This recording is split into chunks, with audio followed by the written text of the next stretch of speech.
로마서를 쭉 살펴보고 있습니다. 우리 지난 시간에 양자됨에 대해서 같이 이야기를 잠시 나눴어요.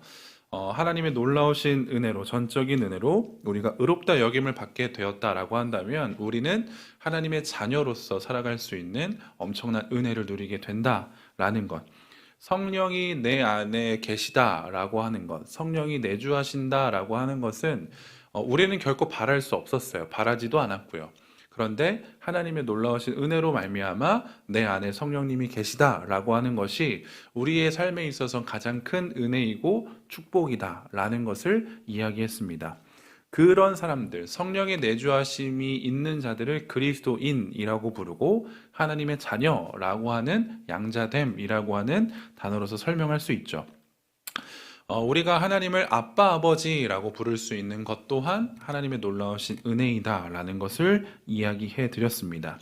그리고 나서 지난 시간에 제가 마무리할 때쯤 17절 마무리에 이렇게 놀라우신 은혜를 이야기하면서 와, 나도 그렇다라고 한다면 하나님의 양자가 되고 싶다, 하나님의 자녀가 되고 싶다 라고 하는 이 기쁨의 소식을 전하면서 마지막에 조금은 어색한 말을 넣어놨다라고 말씀을 드렸어요. 그 말이 무엇이냐면 그와 함께 영광을 받는 것과 동시에 또한 그와 함께 뭘 받아야 된다고요? 고난도 받아야 된다라고 바울은 이야기를 합니다. 그래서 오늘은 짧은 시간이지만 고난에 대해서 이야기를 잠깐 나눠보려고 해요. 고난이라고 하는 단어, 물론 제가 설교 시간에 여러분들과 함께 이야기를 하면서 종종 많이 이야기를 나눴지만, 고난이라고 하는 것은 그리스도인들에게는 반드시 피할 수 없는 것들 중에 하나예요. 그리고 심지어 고난이라는 것이 없다, 그리스도인이라고 불려지는 사람들에게 고난이 없다라고 여겨지고 생각되어진다면 그리스도인이 아닐런지도 모르겠다라고까지도 제가 이야기를 드렸습니다. 하나님의 자녀가 되었어요. 전적인 은혜로 하나님의 자녀가 되었어요. 그런데 고난이 주어진다라고 하면 우리는 좀 거북스럽기도 해요. 조금 거리감이 느껴지기도 하죠. 좋은 것만 이야기해서 하나님의 자녀가 되었어요 라고 해서도 모자랄 판에 좋은 것 이야기하는 그 뒤에 고난도 함께 따라올 거예요 라고 이야기를 했었을 때 과연 우리는 두 손을 들어서 제가 하나님의 자녀가 되고 싶습니다 라고 이야기할 사람이 몇 명이나 있을까? 여러분들 욥기 잘 아시죠? 욥을 잘 아시죠? 욥이 경험한 것이 고난이라고 만약에 생각한다면 여러분들에게 질문합니다. 욥과 같은 고난을 당하고 싶으세요?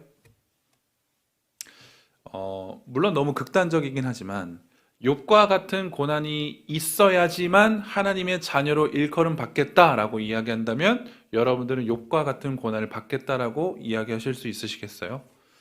고난이라고 하는 건 조금 우리들에게 무서워요. 두렵기도 해요. 불편해요. 하고 싶지 않고 당하고 싶지 않아요. 그런데 성경은 고난에 대해서 우리들에게 주장창 이야기를 해요. 반드시 그리스도인이라고 한다면 고난이 주어진다라고 하는 것을 성경은 우리들에게 일러준다는 겁니다. 성경의 가르침이 바로 그거예요. 내가 의롭다 여김을 받게 되어서 하나님의 자녀가 되었다라고 한다면, 내가 거룩한 주의 백성, 성도라고 한다면 당연히 고난은 따라오는 것이다 라는 것을 성경은 우리들에게 가르쳐주고 있다는 겁니다. 그리고 기독교 역사를 통해서도 이 가르침이 진짜 실현된다는 걸 보여지게 돼요. 특별히 신약 성경에 나오는 1세기 초대 교회의 모습을 보면 엄청난 박해가 일어나잖아요. 그리고 심지어 그들은 정말 그 당시 사람들은 예수가 이단이었어요. 예수를 믿는 사람들이 이단이었어요. 지금 우리가 이단 신천지 하나님의 교회 이렇게 얘기하잖아요. 그와 같이 예수를 믿는 기독교가 이단이었다고요. 그래서 예수라고 하는 사람은 율법을 어긴 자이고 신성 모독을 한 자이고 그의 이름을 믿고 그 종교를 따르는 자들은 이단이에요. 척결해야 돼요. 반드시 우리와 함께 있을 수 없어요. 그런 풍조를 가지고 있었다고요. 그리고 잘 아는 것처럼 네로 황제 시기에 그 박해가 엄청났죠. 정말 엄청났어요. 기독교를 믿는 사람들을 잡아다가 죽이는 것은 당연하고 엄청난 박해, 말로 형언할 수 없는 박해들을 그 당시 사람들은 받았다는 거죠. 근데 과연 그들이 야, 예수 믿으면 그렇게 돼 라고 먼저 미리 얘기를 들었다라고 한다면 과연 그들은 예수를 믿었을까요? 만약에 제가 그 상황에 놓여졌다라고 한다면 전 당연히 예수를 버릴 거예요. 전 당연히 예수를 버려요. 왜? 내 아내가 있고 내 자식이 있거든요. 눈에 보이지도 않아요. 직접 보지도 못했어요. 그런데 그 예수를 위해서 내 삶을 던져야 된다? 아니요, 전 그렇게 못할 거라고 저는 확신해요. 그런데 많은 신앙의 선배들은 그렇게 하지 않았다는 것이 성경의 증언이고 여러 문헌들의 증언입니다. 그렇다고 한다면 왜 그들은 그렇게 고난을 감당했을까가 좀 궁금하죠. 그래서 고난에 대해서 오늘 한번 잠깐 이야기를 나눠보려고 합니다. 그리스도인으로서 하나님의 자녀로 주님과 함께 영광을 받고 그리고 고난도 받아야 된다라고 하는 이 한 문장이 굉장히 깊은 의미를 가지고 있다는 것을 우리는 생각할 수 있어야 돼요. 왜냐? 이 문장에 동의하고 이 문장에 믿음으로써 아멘 할 수 있다라고 한다면 어떻게 해석할 수 있냐면 나와 하나님과의 관계가 끈끈하고 긴밀하게 깊게 연결되어 있다라고 생각해도 무방하기 때문에 그래요. 이 짧은 한 문장이에요. 짧은 한 구절이에요. 하지만 이것을 내가 믿음으로 아멘이라고 겸허하게 순종할 수 있다면, 받아들일 수 있다면, 그건 그 사람과 하나님과의 사이는 꽤나 깊은 관계가 될 가능성이 높다라고 생각할 수 있다는 거죠. 만약에 이 문장이 그대로 내 삶에 펼쳐진다면, 그럼에도 불구하고 이 고난의 삶에 펼쳐짐에도 불구하고 하나님께 감사할 수 있다면, 하나님을 기뻐할 수 있다면, 우리는 아마도 하나님과의 관계가 매우 올바를 거예요. 매우 건강할 거예요. 그런데 나는 예수를 믿지만 고난이라는 것이 좀 불편해요. 고난이 찾아왔을 때 하나님께 감사하는 것보다 하나님을 원망하기도 하고 내가 예수를 믿은 것에 대해서 조금 불평하기도 한다? 그렇다라고 한다면 지금 나와 하나님과의 관계가 조금은 건강하지 않을 수 있겠다라고 해석할 수도 있다는 겁니다. 고난이 우리들에게 찾아오는 이유에 대해서 성경 구절을 예를 들어서 한번 이야기를 해보죠. 베드로전서 1장 6절, 야고보서 1장 2절을 함께 볼 텐데 눈으로 따라오세요. 그러므로 너희가 이제 여러 가지 시험으로 말미암아 잠깐 근심하게 되지 않을 수 없으나 오히려 크게 기뻐하는도다. 너희 믿음의 확실함은 불로 연단하여도 없어질 금보다 더 귀하여 예수 그리스도께서 나타나실 때에 칭찬과 영광과 존귀를 얻게 할 것이니라. 야고보서는 이 말씀이 있어요. 내 형제들아 너희가 여러 가지 시험을 당하거든 온전히 기쁘게 여기라. 이는 너희 믿음의 시련이 인내를 만들어내는 줄 너희가 알미라 라고 이야기를 하죠. 고난이 우리들에게 찾아오는 첫 번째 이유라고 할 수 있는 건 뭐냐면 이 고난을 통해서 하나님께서 우리들에게 고난을 주시는 이유는 믿음을 연단시키기 위해 그러니 믿음의 성장과 성숙을 위해서 주신다라고 성경은 이야기를 합니다. 우리는 예수 그리스도를 믿어요. 그 믿음이 있어요. 그런데 이 믿음은 성장해야 해요. 성숙해져야 돼요. 그런데 이것을 성장시키기 위해 성숙하기 위해 반드시 뭐가 필요하냐면 주의 말씀이 필요한 것이 물론이에요. 그리고 또 하나 고난이 필요하대요. 우리들의 믿음의 성장과 성숙을 위해서 하나님께서는 우리들에게 성경이라는 말씀도 주셨고 그리고 또 하나님께서 우리들에게 시험, 고난을 허락하신다라고 성경은 이야기합니다. 그리고 시편 말씀에 또 이런 게 있네요. 고난당하기 전에는 내가 그릇 행하였더니 이제는 주의 말씀을 지키나이다. 하나님께 가까이함이 내게 복이다 라고 이렇게 이야기를 합니다. 자, 첫 번째 우리가 살펴봤던 건 뭐냐면 그 믿음을 성장시키기 위해서 고난을 주신다라고 이야기를 했어요. 그리고 두 번째 이유는 뭐냐면 이 고난을 통해서 우리는 뭘 하게 되냐? 하나님을 더 가까이 하게 된대요. 고난이 있어야 주의 말씀을 가까이 하게 되고 고난이 있어야 하나님께 가까이 나아가는 것이 복이다라는 것을 깨닫게 되어서 주님 앞에 나아갈 수 있다라고 성경은 이야기를 해주죠. 우리들은 피조물인 인간은 하나님과 함께 있어야지 존재의 가치가 생겨요. 그런데 하나님과 멀어지게 되면 우리들의 존재의 가치는 없습니다. 그렇기 때문에 여러분들의 존재의 가치를 세상에서 찾으려고 하면 여러분들은 무가치예요. 쓸모없어요. 여러분들보다 가치 있는 사람이 월등히 많아요. 그렇기 때문에 세상에서 여러분들의 존재 가치를 찾으려면 여러분들은 당연히 자괴감에 빠져요. 우울감에 걸릴 수밖에 없어요. 왜? 나보다 잘난 사람이 얼마나 많은데요. 여러분들보다 못한 사람들은 별로 없어요. 그쵸? 30대들이요. 그쵸? 20대들에게 이야기할 수 있는 게 뭐냐면, 야, 너보다 날고 기는 애들이 너무 많아. 별거 아니에요, 우린. 그래서 세상으로 우리들의 존재의 가치를 찾으려면 찾을 수가 없어요. 그런데 성경으로 들어와서 하나님 안에서 우리들의 존재의 가치를 찾을 수 있어요. 그렇기 때문에 하나님께서는 우리들에게 고난이라고 하는 것을 사용하셔서 하나님께 더욱더 하나님 앞에 나아가게끔 하여서 우리들의 존재가 어떤 가치가 있는지를 알려주시는 거죠. 하나님의 자녀라고 하는 가치를 분명하게 알려주신다라고 하는 겁니다. 이게 두 번째 이유예요. 세 번째 이유. 자, 히브리서 12장을 보고 신명기를 보면 이런 말씀이 있습니다. 주께서 사랑하시는 자를 징계하시고 그가 받아들이시는 이 아들마다 채찍질 하심이라 하였으니 무릇 징계가 당시에는 즐거워 보이지 않고 슬퍼 보이나 후에 그로 말미암아 연단받은 자들은 의와 평강의 열매를 맺는다라고 이야기를 하죠. 신명기 5장 말씀은 또 이런 말씀이 있는데 제가 한번 읽어드릴게요. 그런즉 너희 하나님 여호와께서 너희에게 명령하신 대로 너희는 삼가 행하여 좌로나 우로나 치우치지 말고 너희 하나님 여호와께서 너희에게 명령하신 모든 도를 행하라. 그리하면 너희가 살 것이요 복이 너희에게 있을 것이며 라는 말씀이 있어요. 자, 고난을 주시는 세 번째 이유에 대해서 이야기하기 위해선 이 말씀을 방금 읽었는데 하나님께서 우리들에게 고난을 주신다? 왜 그럴까? 하나님의 자녀들을 올바른 길로 인도하고 싶으셔서 그래요. 하나님의 자녀들을 올바른 길로 인도하시고자 우리들에게 고난을 허락하신다라고 하는 겁니다.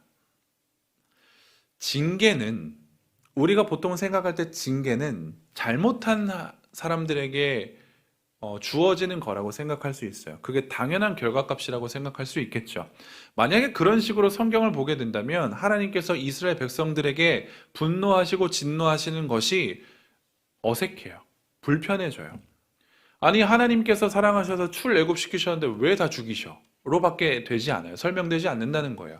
그런데 하나님께서 이스라엘 백성들에게 더 나아가서 우리들에게 진노하시는 이유는 징계하시는 이유는 우리를 벌하시기 위함이 아니에요. 우리를 너무나 사랑하셔서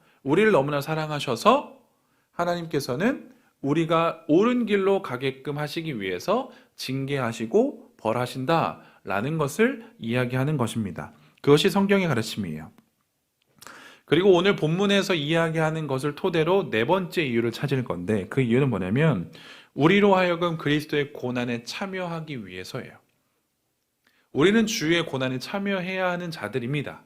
그게 하나님의 자녀, 예수님의 제자들이에요.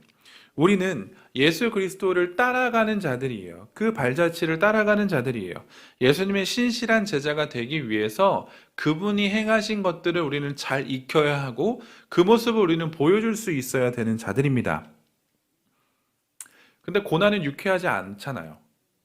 유쾌하지 않아요. 즐겁지가 않아요. 그게 사실이에요. 근데 하나님의 자녀들에게는 이 고난이 반드시 필요하다는 거죠. 지금 당장의 고난은 우리를 매우 어렵고 힘들게는 하지만 성경에서 이야기하는 것처럼 그 고난이 지나간 그 자리에는 반드시 열매가 생겨요. 열매. 하나님께서 허락하여 주신 고난이기 때문에 그 열매는 하나님의 열매예요. 하나님의 성품의 열매가 당연히 맺히게 될 수밖에 없다는 거죠. 그래서 바울은 고난 뭐 그거 별거 아니야. 뭐 그것 때문에 호들갑 떨어. 이런 식으로 얘기하지 않아요. 바울도 고난이 어렵다는 걸 알아요. 그 누구보다도 바울이 고난을 많이 당했거든요. 바울도 알아요. 이게 너무 힘들다는 건 알아요. 그런데 바울은 견디기 어렵긴 하지만 고난이라는 게 견디기 어렵긴 하지만 대단한 건 아니야. 라고 이야기를 해요. 왜냐? 예수 그리스도의 재림이 곧 임할 것이라고 하는 분명한 믿음이 있었기 때문에 그래요. 성경 오늘 말씀을 잘 보면 현재의 고난이라고 이야기해요. 현재. 미래에도 고난이 있을까요? 예수님 다시 오시면 고난이 있겠습니까? 아니요. 예수님 다시 오시면 고난이라는 건 없어요. 예수님이 다시 오신다고 한다면 우리들에게는 언제나 기쁨과 즐거움만 가득할 겁니다. 그게 영원하고 충만할 거예요.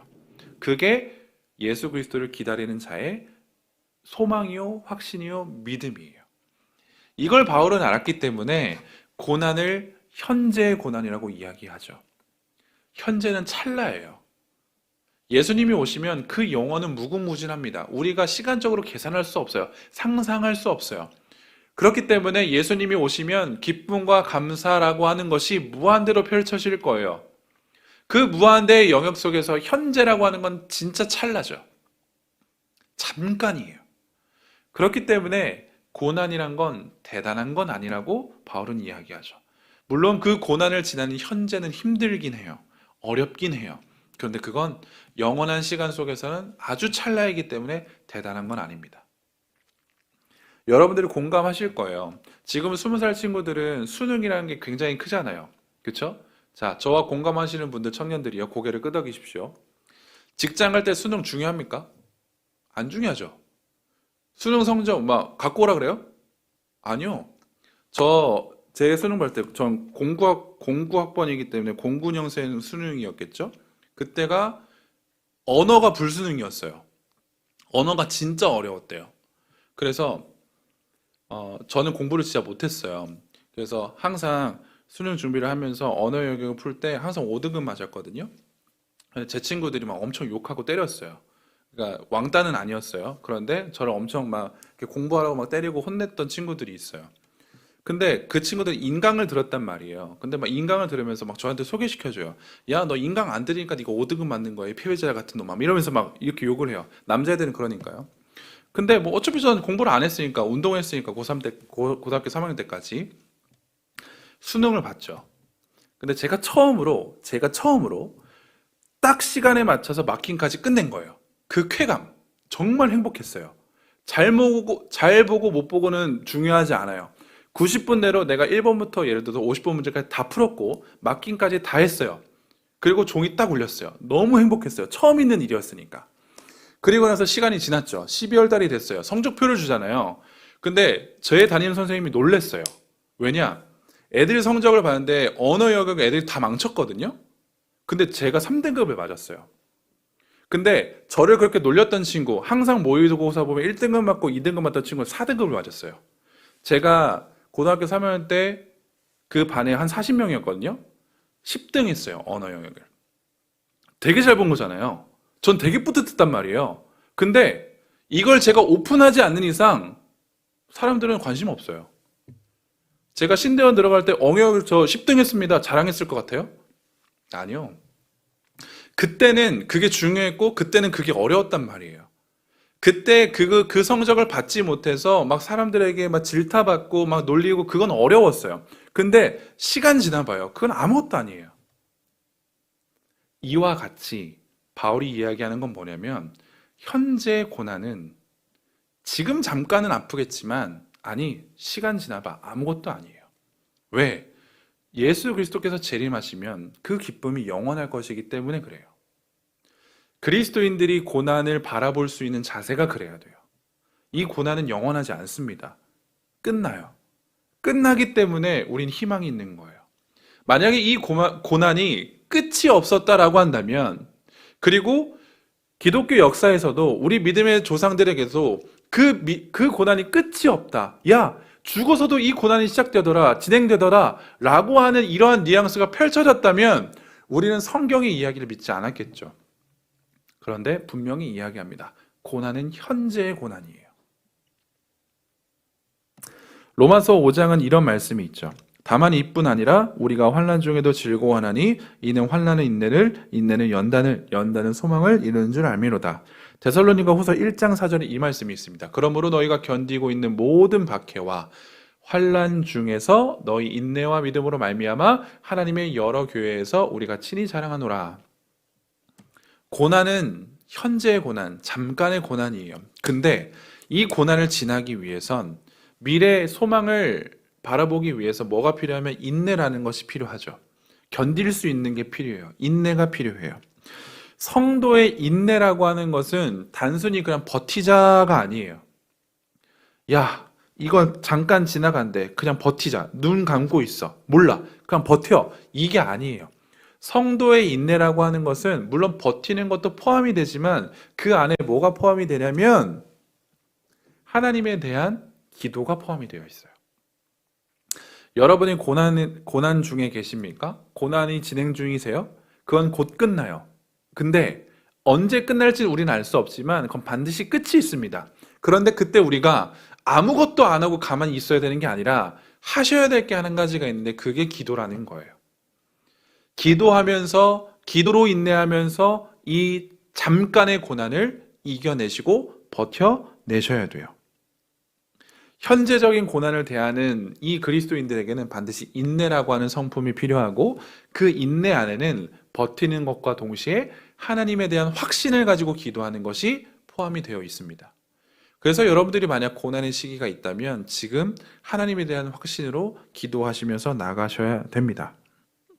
하나님께 기도한다는 것, 하나님의 능력을 인정하고 하나님의 인도하심이 어떤지를 아는 자만 기도할 수 있는 거예요. 아, 지금 내가 당하고 있는 고난, 내 힘으로는 이걸 이겨낼 수가 없어. 그런데 하나님이시라면, 그분이시라면 반드시 그분의 능력으로, 그분의 인도하심으로 피할 길을 내주실 것이다 라고 하는 그 믿음으로 확신으로 기도하며 하나님의 손을 잡고 고난의 시간을 지나가야 한다라는 겁니다. 그럴 때 우리는 소망이 있어요. 그럴 때. 고난 중에 소망을 품는다? 불가능한 얘기죠. 고난 중에 소망을 품는 건 일반 사람들에게는 결코 불가능합니다. 그런데 그리스도인들은, 하나님의 자녀들은 고난 중에 소망을 품을 수 있어요. 왜? 이 고난을 주관하시는 분이 하나님이시고 이걸 끝내시는 분도 하나님이시고 그 이후에 소망의 길을 열어주실 분도 하나님이시기 때문에 그래요. 야고보서 5장은 이런 말씀이 있습니다. 너희 중에 고난 당하는 자가 있느냐? 그는 기도할 것이요 즐거워하는 자가 있느냐? 그는 찬송할지니라 라고 이야기하죠. 우리 인간은 연약해요. 그래서 고난을 지나가고 있는 상황이라면 뭐가 찾아올 수밖에 없냐면 불안함과 두려움이 찾아올 수밖에 없죠. 불안함과 두려움은 염려를 만들어내고 그 염려는 어떻게 되냐? 하나님에 대한 불확실을 가져다 줘요. 염려하면 하나님이 보이지 않아요. 염려하면. 성경에도 분명히 나와 있거든요. 염려는 우리가 하나님을 바라보지 못하게 만드는 방어막이에요. 장애물이에요. 그런데 이 염려는 두려움과 불안으로 생기죠. 고난으로 생겨요. 그래서 이 불확실을 걷어버려야 되는데, 이 염려를 걷어버려야 되는데 이 방법을 바울이 뭐라고 이야기하냐면 오늘 26절에서 이야기하죠. 같이 읽을까요? 시작. 이와 같이 성령도 우리의 연약함을 도우시나니 우리는 마땅히 기도할 바를 알지 못하나 오직 성령이 말할 수 없는 탄식으로 우리를 위하여 친히 간구하시느니라. 아멘. 우리에겐 염려가 있을 수밖에 없어요. 불안할 수밖에 없어요. 우리는 우리들의 힘으로 그 염려를 떨쳐낼 수가 없어요. 그렇기 때문에 바울이 너무나도 중요한 사실 하나를 알려주는데 성령이 우리를 도우신다고 이야기를 하죠. 성령이 우리들의 연약함을 도우신대요. 이 연약함은 육체의 연약함도 있어요. 그렇죠? 마음의 연약함도 있어요. 생각의 연약함도 있어요. 지식의 연약함도 있어요. 영적인 연약함도 있어요. 그걸 성령님이 내버려 두지 않으신대요. 이게 바울이 우리들에게 주는 기쁜 소식입니다. 고난이 있으세요? 불안이 있으세요? 염려가 있으세요? 네. 여러분들의 힘으로는 그건 할 수는 없어요. 그럴 때 누가 도우시냐면 내 안에 내주하고 계시는 성령님께서 도와주세요. 우리들의 연약함을 너무나도 잘 아셔서 그분이 가지고 계시는 충만함으로 우리들을 채워주신다라고 하는 거죠. 심지어 우리가 연약하여서 기도하지 못할 때 말할 수 없는 탄식으로 친히 기도해 주시는 분이 성령님이시다라고 바울은 이야기하죠. 여기서 성령님이 간구하신다라는 말을 썼잖아요. 이 간구는 뭐냐면 그분 성령님이 실제로 막 하나님, 성부 하나님 간청하는 자에게 자신을 막 낮춰서 막 탄식하면서 막 기도하고 이런 뉘앙스가 아니라 성령 하나님께서 우리를 위하여서 간구하시는데 어떻게 간구하시냐면 우리가 하나님께 기도해야 되잖아요. 그렇죠? 우리가 하나님께 기도해야 되는데 내 머릿속에서는 뭘 기도해야 될지, 내가 어떻게 기도해야 될지를 모른다고요. 근데 그때 누가 도우신다고요? 성령님이 도우신대요. 이게 성령의 간구예요. 내가 기도를 할 수 없을 때, 어떻게 해야 될지 모를 때, 무슨 내용으로 하지? 막 이렇게 고민할 때 성령님께서는 그걸 아시고 굉장히 적절하고 알맞게 우리들에게 기도할 것들을 알려주신다는 거예요. 그래서 그 성령님을 의지해서 우리 하나님께 우리들의 원함을, 우리들의 연약함을, 우리들의 나약함을 기도하죠. 그래서 기도하지 못한다, 기도할 수 없다, 어떻게 기도해야 되죠? 라고 이야기할 때 우리는 잠잠히 내 안에 계신 성령님의 음성을 들을 수 있어야 돼요. 그게 우리들을 기도하게끔 해주시는 성령님의 인도하심이기 때문에 그렇습니다. 성령님은 우리를 내버려 두지 않으세요. 그걸 명확히 아셔야 돼요. 자, 그리고 더 나아가서 하나님의 영이 우리들의 마음을 감동시켜요. 성령님께서는 우리들의 마음을 감동시키세요. 그리고 그 기도는 하나님을 움직이죠. 이게 참 놀라운 건데, 여러분들의 기도를 하나님께서 들으실 거라는 확신이 있으세요? 있어야 해요. 자, 근데 하나님이 우리들의 기도를 들으시고 뜻을 바꾼다. 이게 좀 이해되세요? 이건 좀 어려워요. 하나님은 모든 걸 아시는 분이시거든요. 모든 걸 계획하시는 분이세요. 정말 치밀하게 계획하시는 분이세요. 철두철미하게 계획하시는 분이세요. 그렇기 때문에 실수가 없어요. 오차가 없어요. 근데 마치 성경에서는 이런다고요. 야, 너 기도해. 하나님께서 뜻을 돌리실 거야. 막 이런 식으로도 성경이 나온단 말이죠. 물론 다양한 해석, 깊은 해석이 필요하겠지만 제가 여기서 드리고 싶은 말씀은 뭐냐면, 네, 하나님은 하나님의 자녀가 기도하면 마치 뜻을 돌이키는 것처럼, 그렇게 보여지는 것처럼 우리들의 기도에 응답하세요. 분명한 확신이 있어야 돼요. 실제로 하나님께서 난 이렇게 하려고 했는데 얘가 이렇게 기도했으니까 이렇게 해줄게, 모르겠어요. 전 잘 모르겠어요. 제가 하나님이 아니기 때문에. 그런데 분명한 건 뭐냐면, 하나님께서는, 그 완벽하신 하나님께서는 하나님의 자녀가 기도하잖아요. 그럼 그 기도를 응답하신다고요. 그게 너무나 놀라운 거예요. 그게 성경에서 이야기하는 기도의 힘이에요. 아니, 내가 하나님의 아들로, 하나님의 딸로 구할 수 있는 특권인 거예요. 그걸 우리는 받아 누릴 수 있어야 된다는 거죠. 27절을 보세요. 마음을 살피시는 이가 하나님이시거든요. 우리들의 마음을 살피시는 이가 하나님이신데 성령의 생각을 아신대요. 그래서 이는 성령이 하나님의 뜻대로 성도를 위하여 간구해 주신대요. 너무 놀랍지 않습니까? 성부 하나님, 내 마음을 살피시는 하나님이 누구의 생각을 아시냐면 성령의 생각을 아세요. 이는 성령이 또한 하나님의 뜻을 안다는 걸 뜻해요. 그래서 우리가 어떻게 기도해야 될지 몰라요. 그런데 성령님을 의지해서 기도하면 그게 하나님의 뜻을 기도하는 거예요. 그게 하나님께서 기뻐하시는 걸 기도하는 거예요. 그러니 당연히 그 기도는 응답될 수밖에 없어요. 이해되셨나요? 내가 원하는 걸 막 구한다고 생각하지만 내 안에 성령님께서 움직이신다면 내 입술로 구하는, 내 머릿속으로 구하는, 이건 내 원함인 것 같은데 라고 생각이 들어도 그것이 성령님의 인도하심의 기도라고 한다면 그게 하나님의 뜻이라고요. 그러니까 우리들의 기도는 응답이 되는 거예요.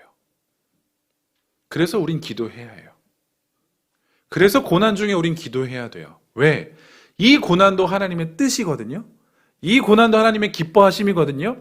그러니까 내가 기도할 때, 그 고난 중에 기도할 땐 반드시 응답이 되어줄 수밖에 없죠. 이게 성경의 원리이고 이게 자녀된 자의 특권이라는 겁니다. 고난에 있는 자들에겐 반드시 기도하셔야 돼요. 그래야 그 기도가 기쁨으로 변화돼서 우린 하나님을 찬양할 수 있거든요. 시편 기자는 이렇게 이야기합니다. 나를 눈동자같이 지키시고 주의 날개 그늘 아래에 감추사 하나님이여 주의 인자하심이 어찌 그리 보배로우신지요. 사람들이 주의 날개 그늘 아래에 피하나이다. 또 하나요. 내가 영원히 주의 장막에 머물며 내가 주의 날개 아래로 피하리이다. 아멘. 우리들의 삶의 고난이 언제든 찾아옵니다. 근데 그럴 때 우린 생각하셔야 돼요. 무슨 생각이냐? 이 시편의 기자가 이야기한 것처럼 이미지화를 하시는 게 너무 좋아요. 주의 날개 그늘 아래에 피하는 것. 그게 기도예요. 주의 날개 그늘 아래 피하셔야 돼요. 그 고난을 우린 피할 수 없어요. 그런데 유일하게 피할 수 있는 장소가 한 가지가 있는데 주의 날개 아래입니다. 주의 보호하심 아래예요. 그러니 고난을 통해서 우린 하나님께 더 가까이 가야겠죠. 왜? 피할 길이 거기밖에 없거든요. 하나님의 자녀에게 고난이라고 하는 것은 버림의 증거가 아니에요. 야, 하나님이 날 버리셨구나. 하나님이 날 떠나셨구나. 그래서 내가 지금 이렇게 고난을 당하는구나가 아니라는 거예요. 하나님께서 우리들의 고난을 허락하시잖아요. 그건 버림의 증거가 아니라 우리를 너무 사랑하셔서 우리를 훈련시키는, 우리를 성장시키시는 증거예요. 하나님께 돌아오라고 하는 증거라는 거죠. 우리는 지금보다 더 앞에 있는 고난이 클 거예요. 지금의 고난은 훗날 보면 아무것도 아닐 거예요. 왜? 또 지금이라고 하는 시간에 있어서는 과거의 고난이 아무것도 아니기 때문에 그럴 거예요. 이 말은 앞으로 우리들에게 고난은 더 클 거라는 거예요. 엄청난 고난이 있을 거라는 말입니다. 그런데 그럼에도 불구하고 우리는 두려워하지 않을 수 있는 이유는 그 고난은 결국 나를 성장시키기 때문에 그래요. 나의 믿음을 성장시키기 때문에 내가 더 하나님께 가까이 나아갈 수 있는 일이기 때문에 그래요. 그래서 여러분들 벌써부터 고난에 지치지 마세요. 아직 닥치지도 않은 고난들을 생각하면서 막 두려워하지 마세요. 현재의 고난은 잠깐입니다. 어렵긴 해요. 아프긴 해요. 그런데 현재의 고난은 잠깐이에요. 하나님께서 주시는 희망과 소망은 영원합니다. 그 믿음을 가지고 고난을 이겨내는 저와 여러분들이 되기를 간절히 소원합니다. 아멘.